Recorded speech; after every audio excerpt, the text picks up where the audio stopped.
Assalamualaikum warahmatullahi wabarakatuh. Saya Muhammad Alifian. Hari ini saya akan membacakan pengaruh Islam masa modern bagi Indonesia. Ada gerakan pembaruan dalam Islam, khususnya pada masa modern adalah wujud kesadaran umat Islam dari ketertinggalan dari Barat. Padahal pada masa klasik Islam mengalami zaman keemasan. Di antara gagasan cendekiawan Muslim pada masa tersebut adalah Pan-Islam yang digaungkan Jamaluddin Al-Ghafari, merupakan cikal bakal dari gerakan kesatuan menentang penjajah. Begitu juga di Indonesia, hal itu menjadi inspirasi agar di Indonesia dapat terlepas dari penjajah. Setidaknya sejak dibukanya terusan Suez tahun 1869, setiap tahun ribuan umat Islam Indonesia menunaikan ibadah haji. Pada saat itu umat Islam tidak hanya menunaikan ibadah haji, tetapi juga belajar dengan ulama di Makkah, seperti Kiai Haji Ahmad Dahlan dan Kiai Haji Hasyim Asy'ari. Setelah belajar dari Makkah, Kiai Haji Ahmad Dahlan mendirikan Muhammadiyah dan Kiai Haji Hasyim Asy'ari mendirikan Nahdlatul Ulama. Kedua organisasi tersebut sampai sekarang berpengaruh di Indonesia maupun di dunia. Banyak para haji dan ulama yang melakukan perlawanan terhadap penjajah selama di Mekah. Menurut Deliar Nur, mereka memperoleh bacaan-bacaan di tempat-tempat pendidikan agama dan turut serta dalam kehidupan dan usaha-usaha Pan-Islam.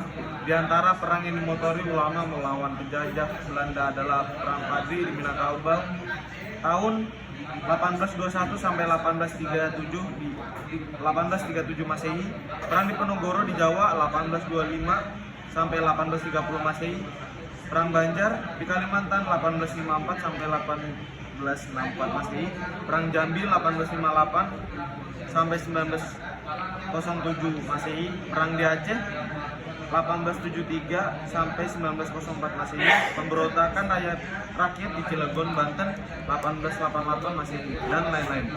Setelah itu pengaruh yang lain adalah berdirinya beberapa organisasi masyarakat yang berbasis Islam, di antaranya Nahdlatul Ulama, Muhammadiyah, Al-Irsyad, Al-Islamiyah, Al-Jamiyah, Al-Wasliyah, Persatuan Islam, Mahtaful Anwar, Pergerakan Tabiyah, Nahdlatul Watan, Al-Khairat, dan organisasi Islami lainnya. Dan yang selanjutnya saya akan membacakan sejarah Nahdlatul Ulama dan sejarah Muhammadiyah. Nahdlatul Ulama didirikan pada tahun 1926 di Jombang, Jawa Timur oleh Kiai Haji Hasyim Asy'ari sebagai tanggapan terhadap gerakan modernisasi di Indonesia pada saat itu. NU bertujuan untuk mempertahankan ajaran Islam tradisional dan kultural serta memperjuangkan kepentingan kaum muslimin selama berabad-abad. NU telah menjadi salah satu organisasi Islam terbesar dan paling berpengaruh di Indonesia.